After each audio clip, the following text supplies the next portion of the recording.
Ya vimos varios videos sobre qué pasaría si las facciones de Warhammer 40.000 invadieran la Tierra. Y tal vez muchos ya se hayan olvidado o pensado que esta serie de videos ya se habían acabado. Pero no es así. Aún no terminamos con esto. Recordé el comentario de un suscriptor en el que pedí un escenario en donde los necrones eran los que invadían la Tierra. Y pues me dije, ¿por qué no? Así que en este caso, como lo habrán visto en la portada, la nueva facción destructora de nuestra apreciada Tierra serán los necrones. Solo que esta vez ellos no llegarán de algún lugar desconocido a la Tierra actual, sino que ellos ya estarán en la Tierra desde hace muchos milenios, debido a que una dinastía Necron fue tragada por una tormenta de disformidad que directamente los mandó a otro universo. Sí, el nuestro. Un universo en la cual ellos simplemente se instalaron y se volvieron dioses, tratando a los humanos como sus vasallos, dando inicio a civilizaciones y dando fin a otras, para luego volver a su letargo. En este caso usaremos como escenario el continente americano, en especial los países como Perú y México. Bueno, sin tantos rodeos, comencemos. No soy escritor, así que disculpen algunas inconsistencias. Entonces, ahora sí, comencemos. En una era olvidada, hace muchos milenios, mucho antes de que las civilizaciones de Caral o los Olmecas dejaran su huella en la historia, la Tierra fue testigo de un evento extraordinario. Los necrones, antiguos seres de metal y oscuridad, descendieron en las tierras vírgenes de lo que hoy conocemos como Perú y México. Habían encontrado una tierra atrasada. Con su tecnología avanzada y conocimientos arcanos, impulsaron a las tribus humanas primitivas hacia un nuevo amanecer de su civilización. Esto dio comienzo a la era de los dioses de metal. Las tribus, asombradas por el poder y la sabiduría de los necrones, los veneraron como dioses. Bajo su tutela, las primeras ciudades se erigieron entre las montañas, desiertos y selva. Y los humanos aprendieron a cultivar la tierra y a escribir los primeros signos de su historia e ingeniería de la más avanzada. Pero con el tiempo el respeto se convirtió en temor y el temor en resentimiento. Los necrones no solo trajeron conocimiento, también impusieron esclavitud. Cada ciertos años, estos despertaban y salían de sus gigantes megaestructuras en forma de tumbas. Cuando lo hacían, exigían sacrificios en su honor. Los humanos solo eran utilizados para que los necrones puedan vanagloriarse en su aburrimiento. En cada generación, la exigencia de sacrificios aumentaba. Esto provocó demasiado odio interno, formando una coalición en todo el continente americano. Esto dio paso al levantamiento de los hombres del desierto, montaña, selva y maíz. Cansados de servir a sus amos de metal, las líderes de las supertribus más poderosas se unieron en un pacto secreto en la profundidad de la selva, en las alturas de los Andes y dunas del desierto. Los humanos forjaron armas nunca antes vistas y lloraron a los espíritus de la tierra por fuerza. Así fue como comenzó la Gran Guerra, un conflicto que sacudió los cimientos del mundo, la caída y el renacimiento. La guerra fue brutal y sin cuartel. Los necrones, aunque poderosos, eran confiados. Es gracias a ellos que la humanidad pudo avanzar tecnológicamente. La determinación de los humanos era inquebrantable. En un acto final de desprecio, los necrones desataron armas de destrucción tan terribles que borraron no solo a los rebeldes, sino también se podría decir que a la misma existencia. Pero esto es una exageración. Lo que sí pasaría es que volverían a la humanidad a la edad de piedra. Después de esto, sus megaestructuras se hundirían cientos de metros bajo tierra. La tierra quedó en silencio, y las ciudades de los dioses de metal se convirtieron en simples mitos. Fue este cataclismo el que preparó el escenario para el surgimiento de las civilizaciones que conocemos hoy. Los sobrevivientes, con los recuerdos de la opresión y la libertad grabados en su alma, construyeron nuevas sociedades, libres de los necrones, pero eternamente marcados por su legado. Lo que antaño era tecnología, ahora tenían que comenzar de nuevo. Aunque tristemente esta parte de la historia sería olvidada con las antiguas civilizaciones, y la erradicación de los incas y aztecas. Y así, en las sombras de la historia, la leyenda de las guerras contra los dioses de metal se convirtió en el susurro de los vientos andinos, cantos de las aves en la selva y polvo del desierto. Todo quedó como eco en los templos olvidados, un recordatorio eterno de la barbaridad de estos antiguos seres, aunque actualmente ya no exista ningún registro de advertencia.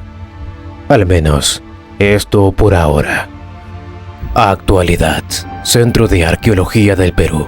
Instalaciones de la PUC. La doctora María García, una arqueóloga de 25 años de edad, se encuentra involucrada en una investigación en las ruinas de Sacsayhuamán, antigua fortaleza inca, con la ayuda de georradares, o radar de penetración terrestre GPR.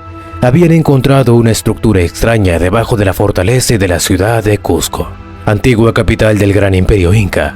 Gracias a esto se pudo saber que la estructura enterrada medía más de unos 300 metros y tenía una extensión horizontal de 1 kilómetro, al menos. Era lo que se podía saber hasta el momento. Esta noticia tenía muy desconcertado a todos los arqueólogos de su campo, ya que eso no era todo.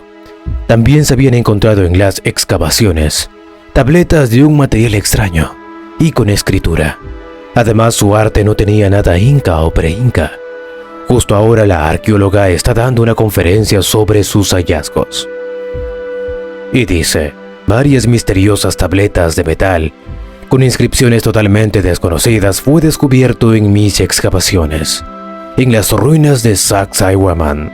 Frente a ella había un público de estudiantes, profesores, periodistas e incluso enviados del Estado. La arqueóloga María expone y dice que las tabletas que se encontraron en Sacsayhuamán podrían ser la clave para descifrar el origen de una civilización perdida que existió mucho antes de que cualquier otra civilización en el Perú, incluso mucho más antigua que los 5000 años registrados de Caral.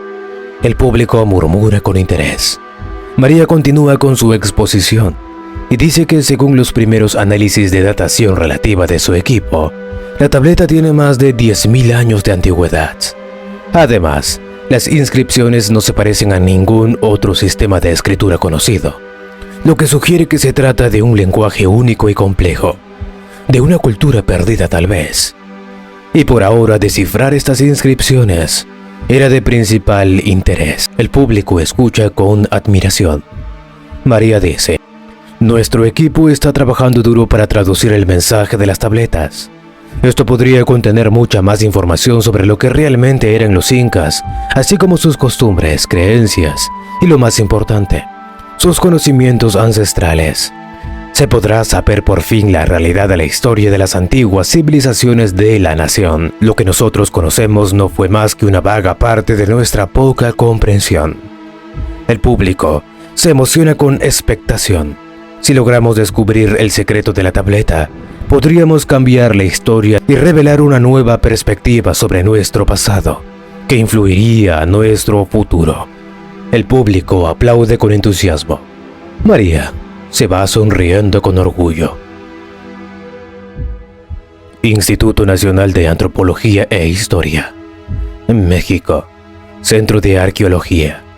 La doctora Ana López, una arqueóloga de 30 años, está analizando una extraña máscara o cabeza, algo totalmente desconocido a todo lo encontrado en el recinto del Templo Mayor, Tenochtitlán. Estos objetos fueron encontrados en las nuevas zonas de excavación en la Pirámide del Sol en Teotihuacán, enterrado a varios metros de la pirámide. Revisando entre muchos registros, Ana descubre que este tipo de máscaras también están en bóvedas de la INA, pero encontrados en el Templo Mayor. Tras este descubrimiento, la Doc Ana pide a la INA volver a excavar el recinto del Templo de México. Además, la máscara encontrada tiene unos símbolos grabados que se parecen a los de las tabletas de la doctora García en Perú. Ana había leído los artículos de María y se interesó mucho en ello.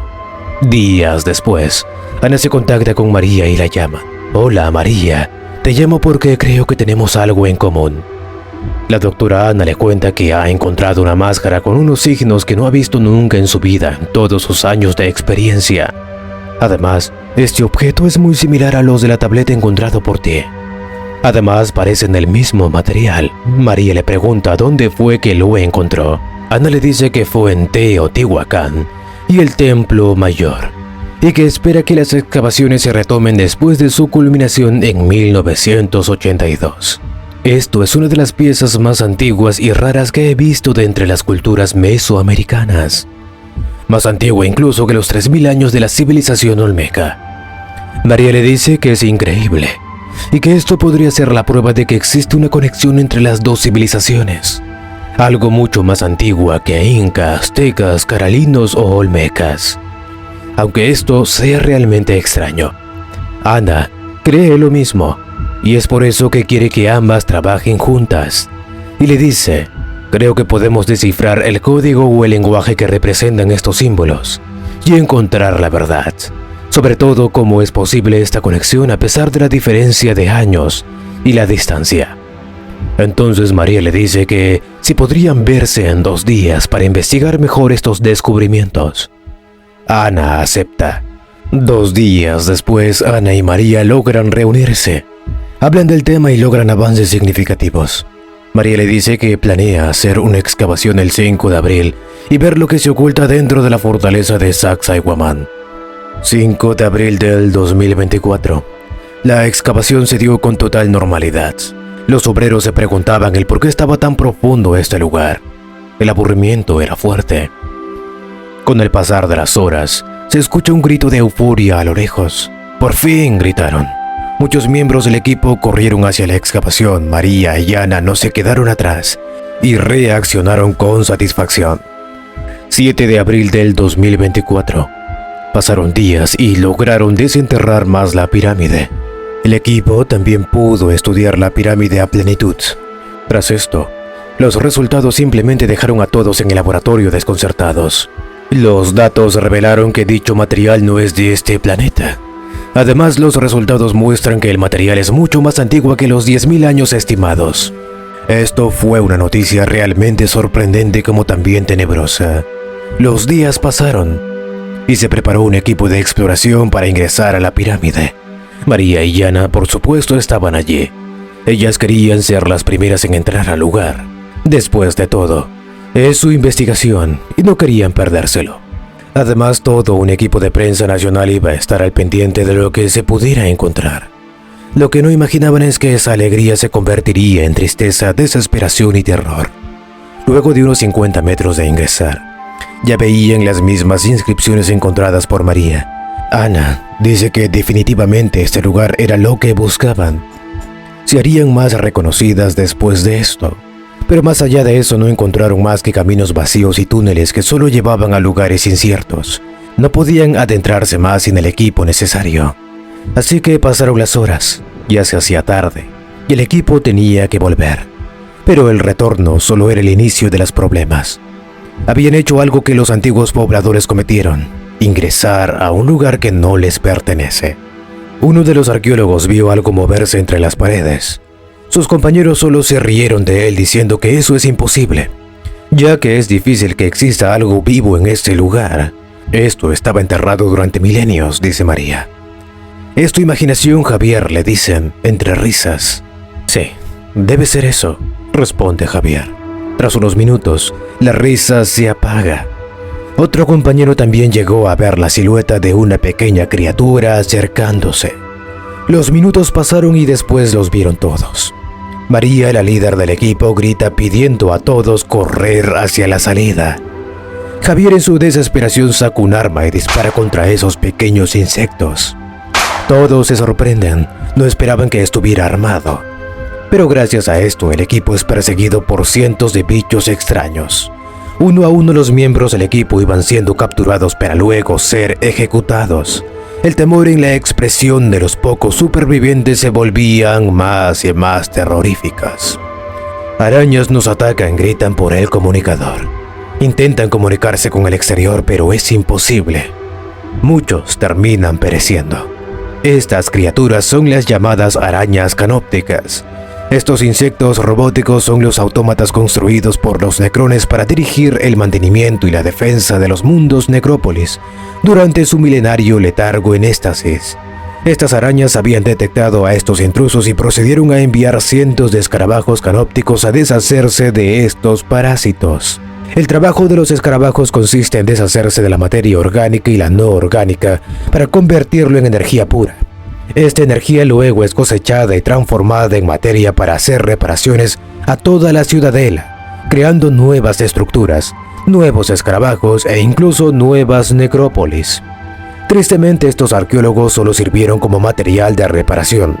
Tras horas de desesperación, solo un superviviente logró salir del lugar. La espera de la multitud en el exterior, que se había vuelto eterna, por fin había terminado.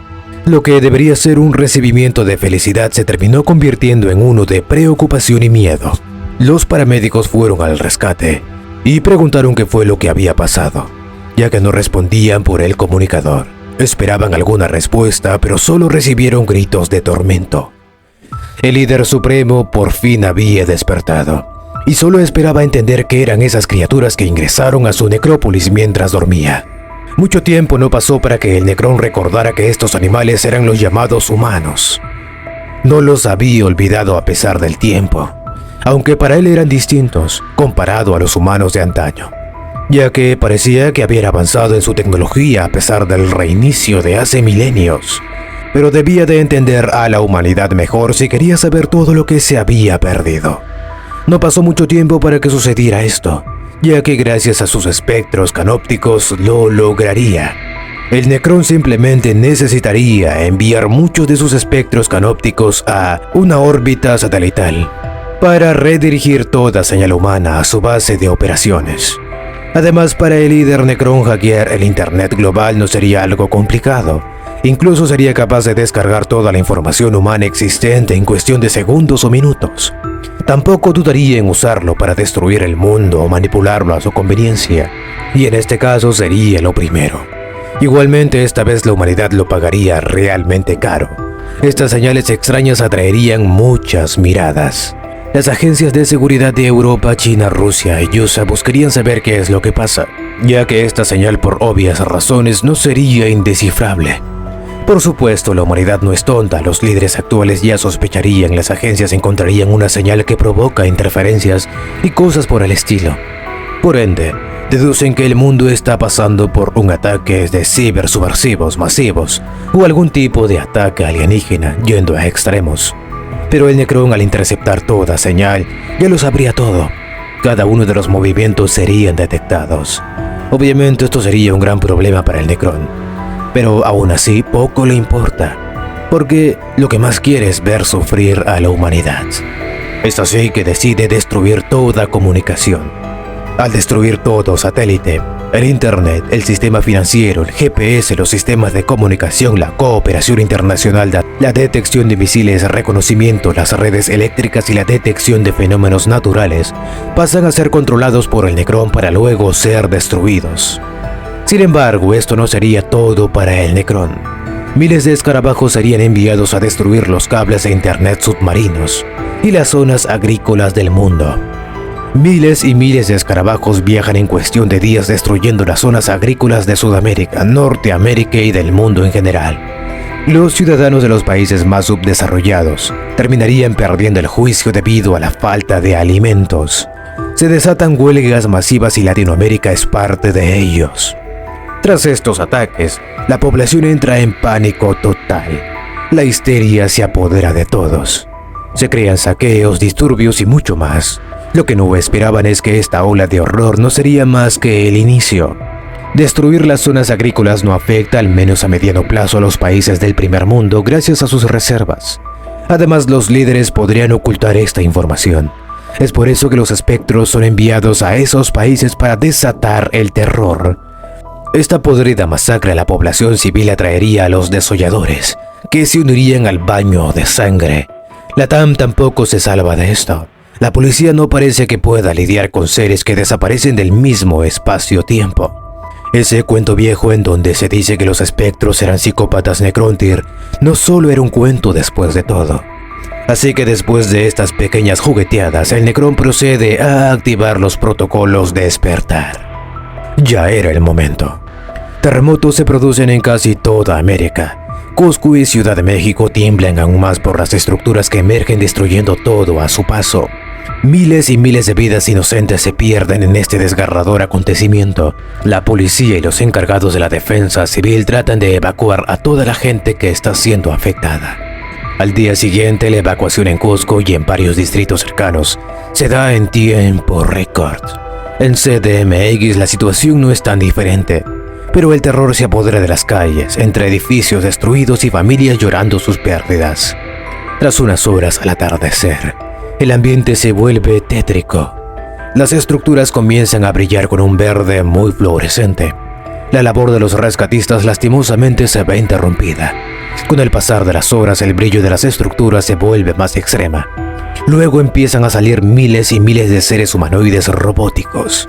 ¿Robots?, se pregunta un oficial. Muchos miraban esto con curiosidad y también miedo. Y terrible fue lo que se llevaron cuando estos necrones empiezan a avanzar y a eliminar a todo ser vivo que encuentran sin encontrar resistencia. Aunque sea un terrible escenario, no era suficiente para el líder Necrón. Las muchas ciudades del mundo seguían siendo atacadas por desolladores que masacraban a los ciudadanos sin alguna razón aparente. Ahora el objetivo sería descubrir desde dónde es que envían estos ataques. Tras la destrucción de los satélites y la falta de comunicación entre países, cada país incomunicado se la arregla por sí solo. El gobierno estadounidense es uno de esos. Es por eso que envía una flota de aviones que empiezan a servir como los ojos del país. De hecho, el gran movimiento de tierra y aumento de temperatura a nivel global, gracias a las estructuras necronas al emerger, hizo que fueran detectados fácilmente por los aviones ER-2. Sabiendo el lugar de origen, pronto prepararían un ataque masivo. Pero antes volvamos a Perú.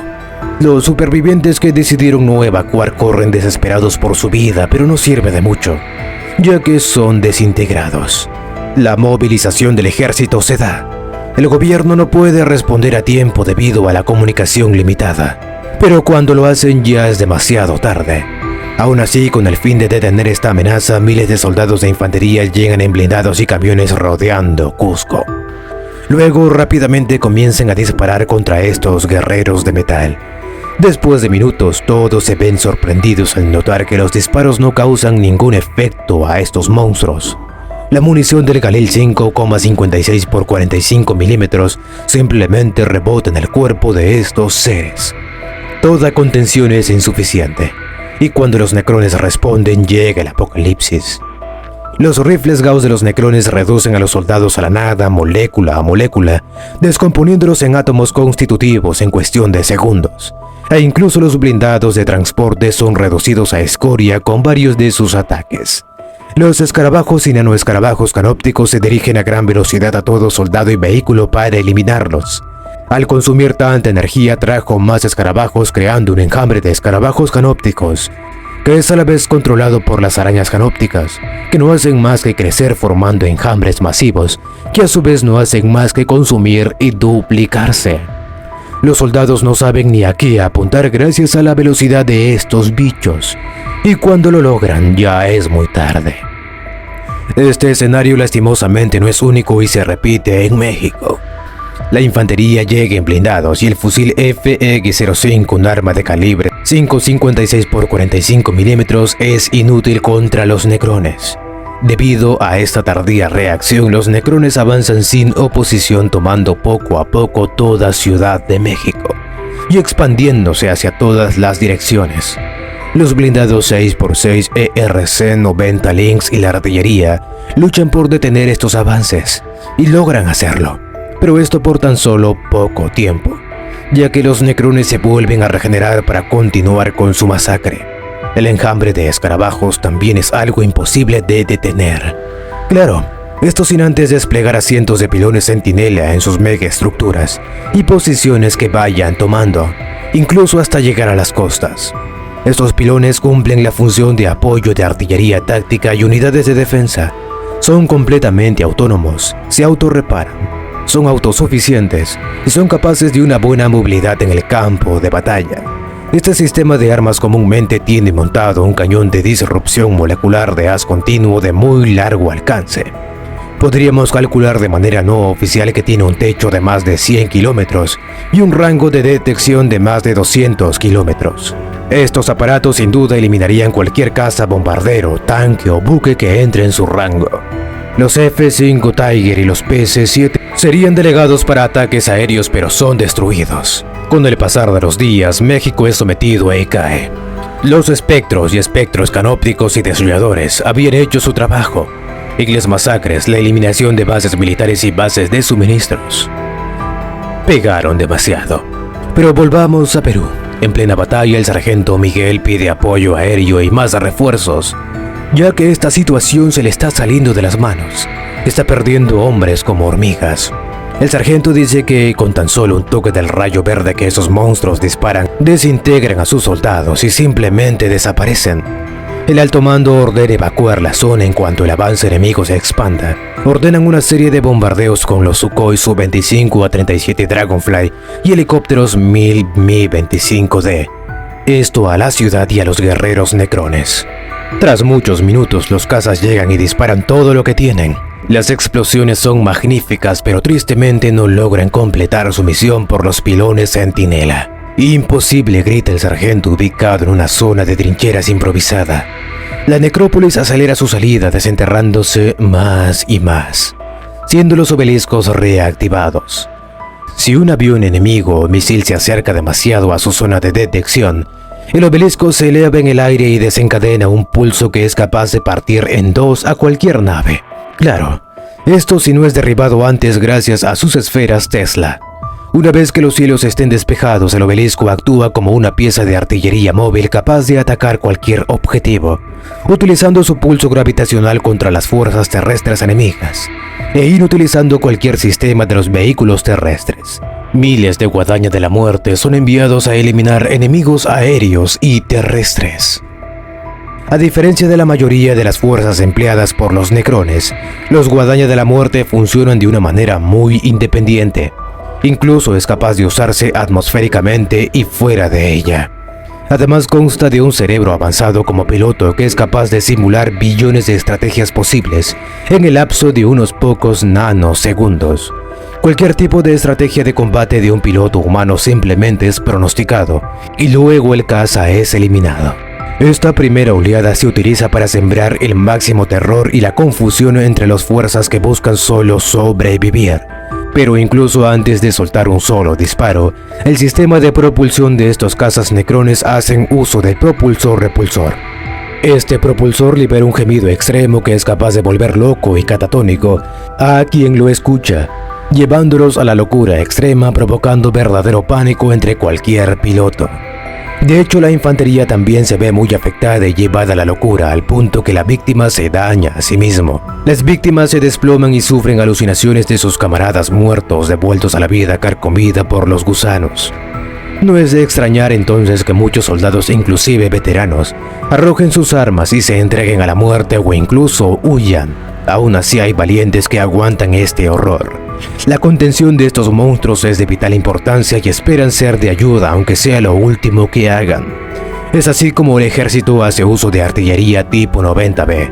Esta potencia de ataque es capaz de eliminar a los guerreros y demuestran que las armas pesadas son lo único con los que se les logra hacer daño. Los obeliscos actúan como supertanques protegiendo a la mayor parte de sus guerreros gracias a sus escudos. Ahora los monolitos también son activados de sus estaciones y avanzan desplegando más y más soldados como vehículo de transporte y destructores, eliminando infantería y vehículos con sus látigos de partículas. Ni los disparos de los tanques logran hacerle algún daño y si lo pudieran hacer, este automáticamente se autorrepara. Los escarabajos canópticos salen desde las sombras mientras se duplican y forman más y más unidades al consumir la materia. Con el pasar de los días, Perú cae. Los necrones se expanden hasta la costa del Pacífico ubicando sus pilones.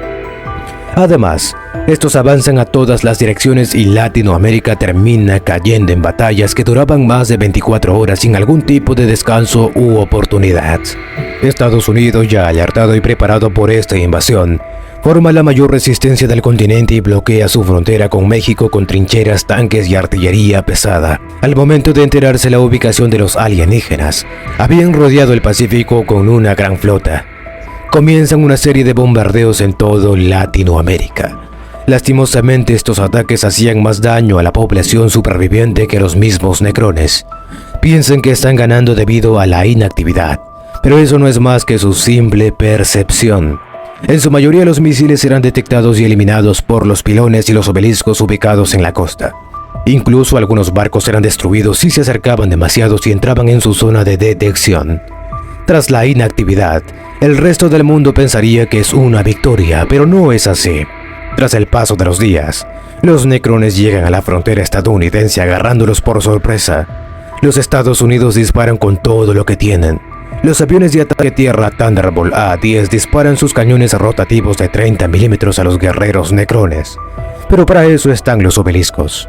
Aún así, el líder necrón decide hacer su propio movimiento. El líder supremo hace su presencia y dispara con su juguete a la resistencia. Este juguete es el llamado flecha de taquiones, y cuando se activa transmuta una astilla de metal inerte en un rayo imparable, capaz de atravesar incluso el corazón de una montaña. Un arma de este tipo tiene un alcance casi infinito, y es capaz de penetrar todo tipo de blindaje y cualquier tipo de armadura, incluso incluida la de los titanes imperiales. No es necesario pensar mucho para saber lo que este juguete le haría a nuestra armada, tanques o blindados. Incluso si el ataque de los cazas se vuelve molesto, el Necrón haría uso de otro tipo de arma, un arma llamada el Cristal de Éter. Este juguetito puede controlar las fuerzas de la naturaleza y es capaz de invocar tormentas desde la tranquilidad y relámpagos desde el cielo despejado. En segundos, el área objetivo puede ser asaltado por aullantes vientos huracanados que cobran vida de la nada, mientras nubes de tormentas negras se acumulan para bloquear el cielo y expulsar rayos, reduciendo la capacidad del piloto enemigo de ver y volar con tranquilidad, bloqueando así la capacidad aérea de cualquier país. Pero esto no es todo. Desde sus posiciones los ya no miles y no millones de escarabajos canópticos, arañas y espectros salen de los monolitos a desencadenar la muerte. Guerreros necrones e inmortales disparan sus armas Gauss y carabinas Tesla y desatan un rayo de relámpago viridiano que chisporrotea y rebota carbonizando carne y derritiendo armadura a los soldados ubicados en trincheras improvisadas. Aún así la armada seguiría disparando misiles, pero los Guadaña eliminarían a esas naves con los destructores Tesla. Esto da fin a la batalla y toda América es destruida después de tan solo unas cuantas semanas de guerra. Tal vez pienses que ahí se acabó y que los necrones no puedan cruzar el océano, pero esto no es así. Los Guadañas de la muerte pueden volar junto a los Guadaña de la noche, atravesando el océano hasta llegar al viejo continente. Si bien la armada que bloquea puede destruir unos cuantos de estos cazas necrones, la cantidad de estos cazas los abrumarían. Además, su cañón destructor es capaz de dejar a los navíos vueltos a escoria de tan solo un disparo. Al llegar a Portugal, los miles de Guadaña nocturna abrirían los portales dejando monolitos que a su vez desatan miles de guerreros y escarabajos que ahora serían de billones. Estos ahora comenzarían con la destrucción de ciudades enteras, ciudades que terminan siendo reducidos a polvo, dejados hechos nada. Todo se terminaría repitiendo como en América. La superficie del mundo es consumida. Todos sabemos que no nos gustaría irnos al infierno solos. Habrían muchos hilos ocultos y submarinos en el mundo que aún estarían activos, esperando la orden para presionar el botón rojo. Y sin duda lo presionaríamos incluso antes de algún aviso.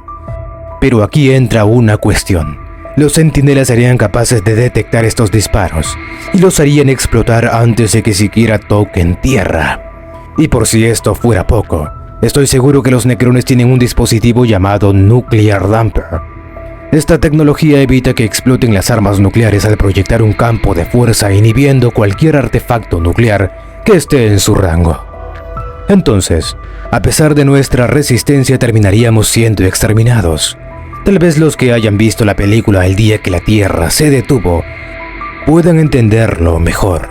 Solamente los escarabajos canópticos serían capaces de eliminar la Tierra, así como ellos también eliminan mundos colmena imperiales. Fin.